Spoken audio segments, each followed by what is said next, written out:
ఇదిగో వేణు, ఎక్కడికి వెళ్ళావరా? పెళ్ళారు వచ్చాను. బాగున్నావు గోపాలం? తీసుకురా. తప్పు పదమ్మా.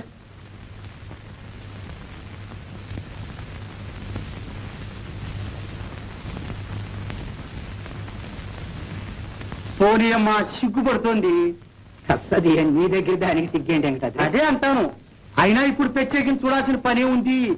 భారతి నేను ఎరగనా, మా గోపాలం ఎరగనా? ఎగ్గు ఎప్పటికేం లేని సంబంధం. చూసేదేమిటి? కానివ్వండి. కానియడానికి ఏముంది? కట్నం సంగతి ఏదో తేల్చేయండి. కట్నాలు కానుకలు ఎందుకు వెంకటాద్రి మనలో మనకి? అమ్మమ్మమ్మమ్మ, అలా కాదు. కట్నం లేకపోతే అది కళ్యాణమే అనిపించుకోదు. ఉండి తీరాలి. కట్నాలు ఇచ్చే స్థితిలో ఉన్నామా అన్నయ్య? నువ్వు ఎరగంది ఏముంది కనుక. ఆ మాట నాకు చల్లమ్మా. పెళ్లి చేశామంటే కట్నం ఏ పార్టీ అని అడుగుతారు. కట్నం లేకపోతే ఎట్టా? ఎబ్బే, నువ్వు తప్పకుండా మా ఊరు బయట చూడాలి వేణు. 40-50 ఏళ్ళ వాళ్ళు కూడా ఎంత పట్టుదలగా వచ్చి చదువుకుంటున్నారనుకున్నావు. చాలా సరదాగా ఉంటుందిలే. అట్లాగే గోపాలం, తప్పకుండా వస్తాను. ఈ పని అయిపోయి అదిగో చెల్లాయ్. ఏమా మాట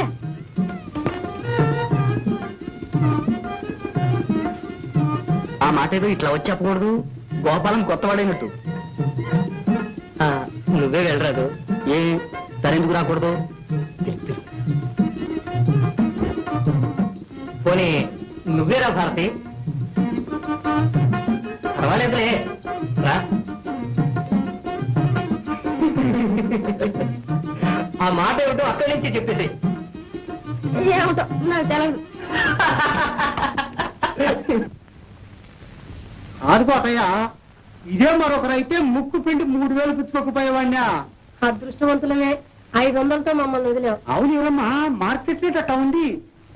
సద్య కట్నాలకు కూడా మార్కెట్ రేటే. అవును, ఎవరిని అడుగుతావు అడుగు. బియ్య చదువుతుంటే 20,000, ఇంటర్నెట్ అయితే 10,000, మెట్రికులేషన్ 5, తడ్డుపారం అయితే 3,000. అవునవును, పైగా ఉంది. మరి ఆలస్యం ఎందుకు?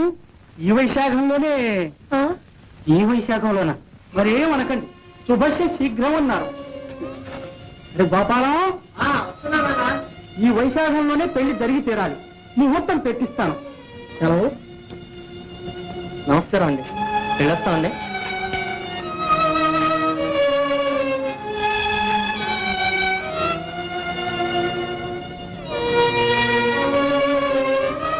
వెళ్ళొస్తావమ్మా. మంచిదమ్మా, వెళ్ళొస్తావమ్మా. వెళ్ళొస్తావమ్మా.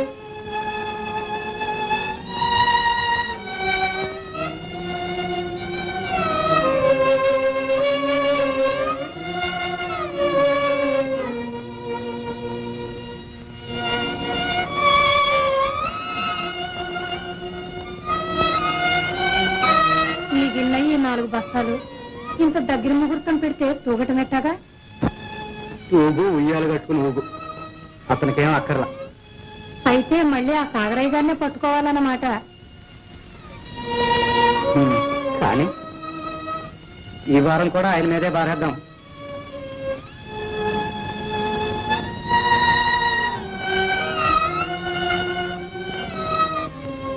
పంపకం రాజువులు తాలూకా కాంగ్రెస్ సూచన పంజర్లు పొరంపోకులు పంపక కార్యక్రమంలో ప్రభుత్వం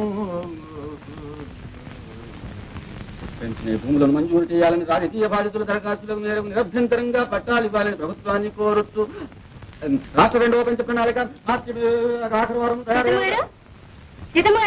ఎవరు? రాధా. మందులోకి మేకపాలు కావాలన్నారట. ఓహో, ఆమె ఇప్పుడే వైద్యుడి కోసం అటు వెళ్ళింది. దొడ్లో పని మనిషి ఉంది. నువ్వు కాస్త అటు వచ్చి ఆ గిన్నెలో పోయి వెళ్ళు. యా, ఇప్పుడు వచ్చావు పని మీద ఉన్నావు.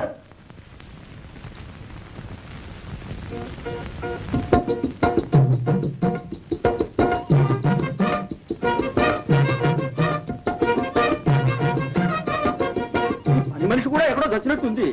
ఇందులో పోయి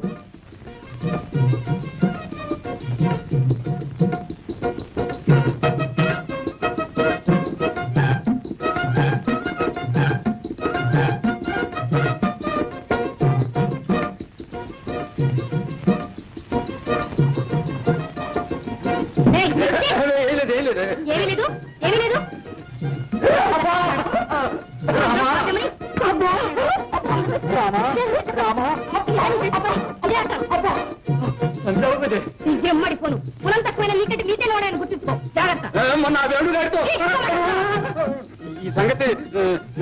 మీ మామతో చెప్పలేదుగా. ఓహో అదే సంగతి. నువ్వు చెప్పినా నాకేం భయం లేదు కానీ నేను చెప్పానంటే చూసుకో. సిగ్గు మల్లోడా.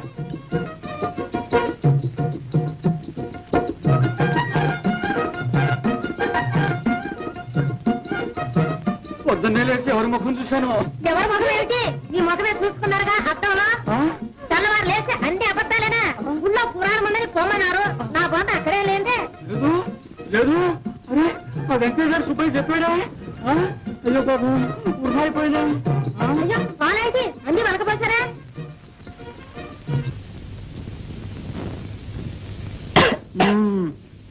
500 కట్నం అడిగాడా? ఆశకు అంతు లేదంటారు. ఇదే సది. ఈ కట్నాలు వచ్చి కొంపలు ఆర్పేస్తున్నాయి. నిజం. నాకు పిల్లలు లేరు గాని ఉంటేనా కట్నం అన్నవాడిని గడప ఎక్కనిచ్చేవాడినా. చిత్తం. ఈ శుభకార్యం శుభకార్యం ఆగుతుందట గాని కూర్చో. చూడు కోటయ్య, పాత బకాయి ఈ 500 కలిస్తే తడిసి మోపెడవుతుంది. మరి దానికి ఏమైనా హామీ ఉండటం మంచిది కాదు.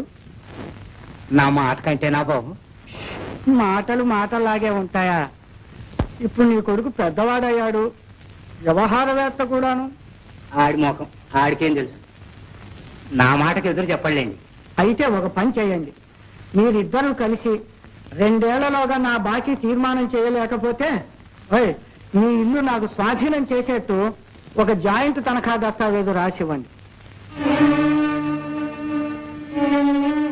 చాలా పెద్ద షరతులు పెడుతున్నారే. కాగితాల మీద పెట్టడమే గాని ఇవన్నీ అమలు జరుపుతామనే. ఇదిగో నేను ఒక ఉపాయం కూడా చెప్తాను విను. పాపం పిల్లలు గలవాడివి. నువ్వు ఎప్పట్లాగా నా పొలం కౌలు చేసుకుంటూ మీ వేణు నా దగ్గర పాలేరుగా పెట్టావంటే 2 ఏళ్ళు ఎందుకు 1 ఏడాదిలోనే తీర్చేయగలవు. ఏమిటి ఆలోచనలో పడ్డావు? ఏమీ లేదు. ఆలోచించుకో. దీనికి ఇష్టపడితేనే డబ్బు తీసుకెళ్ళు, లేదా నీ ఇష్టం. సరే అట్టాగే కానీ.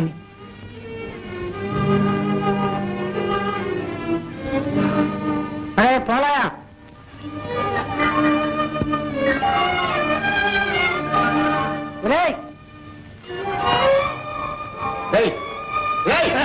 అయ్యగారు పిలుస్తున్నారా? నేను మీరు అబ్బాయి వేణు లేడు, అతన్ని పిలుచుకొని రా. ఎవరు లేడా? నేను ఒరే కంచులు, నువ్వు పోయిరారా.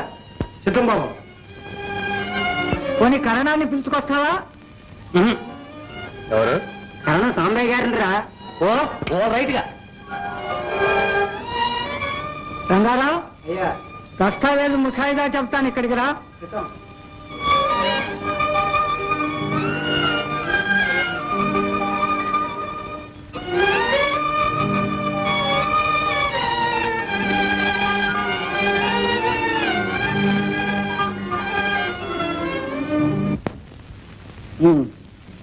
అయితే 2 ఏళ్లలోగా మీ బాకీ తీర్మానం కాకపోతే మా ఇల్లు స్వాధీనం చేసుకుని మమ్మల్ని వెళ్ళగొడతారన్నమాట, అంతేనా? అదే అంత పని ఎందుకు జరుగుతుందో దానికి నేను ఒక ఉపాయం కూడా చెప్పాను. అదేగా, నేను మీ దగ్గర సాలుకి 15 బస్తాల జీతానికి పాలేరుతనం చేయాలి. అదంతా మీరు బాకీ కింద విరగొసుకుంటారు. అంతే అంతే. చూశారు, అరటి పండు వలచి చేతిలో పెట్టినట్టుగా చెప్పేసేశాడు. అనగా పెద్ద సాగదీశావు. అనగా అంటే అనగా ఇలాంటి పక్కతాళం కాలం చేరదీసాక సాగరై ఊళ్ళో వాడు కొంపలు తీసేది. చేజిక్కిన బక్కరైతే పీల్చి పిప్పి చేయడమేగా మీ పని. కష్టాల్లో ఆదుకుంటారు, మీ దగ్గరికి వస్తే కత్తి పనులు ఇరికించాలని చూస్తారు. మీ ఎత్తులు ఎవరికి తెలియవు. ఈ నెత్తి కోతల దస్తావేజు మీద నేను సంతకం పెట్టను. అవును, నేను చచ్చిన సంతకం పెట్టను. సాగరయ్య గారు, రోజులు మారాయని గుర్తించండి. వస్తాను. అసలు చెల్లెలకి పెళ్లి కావడం వాడికి ఇష్టం లేదేమో. ఏటిన్నిటికి గీరా ఇది పొగసి పాటేస్తాను. ఎలామంటే వాడు పడతాడటండి, కొమ్ములు వస్తూ ఉంటాను. వాడు అన్నట్టు రోజులు మారిపోయాయి సాగరయ్య గారు. రోజులు మారుతాయి. మారో మరి.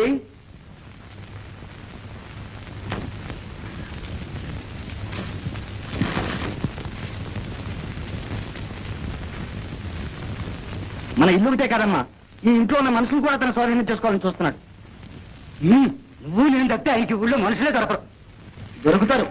దొరికిన వాళ్ళందరూ ఇదే పని చేస్తాడు. ఏ ఇద్దరు దాకా నాన్న పెద్ద అప్పుడు ఇచ్చినవాడు ఇవాళ ఇద్దరిని ఎందుకు ఇరికించాలనుకున్నాడు? నువ్వు పెద్ద ప్రయోజకుడు అయ్యావు కదా అని. ఎంత పోతే మంచం అంతా కంతలే. ఏం చేస్తావు నాయన, రోజులు ఇట్లా మండిపోతున్నాయి. ఇవాళ మనకి అవసరం వచ్చింది. అందుకని ఏ షరతుకైనా తలకి నన్ను బానిసగా ఉండమంటావమ్మా? అంతకంటే నా సాగరే గొడసావితో ఒక యుద్ధలాగా గట్టిపారేయకూడదు. అన్ని అవసరాలు తీరుతాయి. ఏడుపులన్నీ ఏడవకపోతే చెల్లెలు పెళ్లి చేయడం ఇష్టం లేదని ఏడవలేదు. నువ్వు ఊరుకో. ఏమిటన్నా నువ్వు అన్నది? కాకపోతే నువ్వు చేసిన దానికి అర్థం ఏంట్రా? నాకు ఇష్టం లేదు మాత్రం ఇంకేంట్రా? రోజు బాగుపడేకి చూసుకో. నీకేంటి మాదరా? సర్లే, ఇక నువ్వు లోపలికి పోదా. మనకున్నదేగా ఊళ్ళో వాడ ముందు నీళ్లు కావటం ఇంట్లో వాడ మీ దగ్గర పట్టం.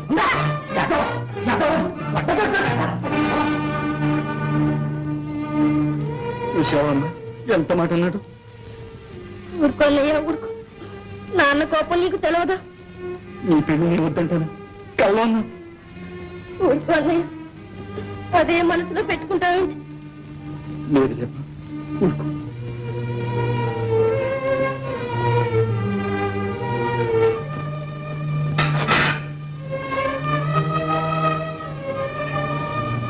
నీతో వచ్చిన చావేది.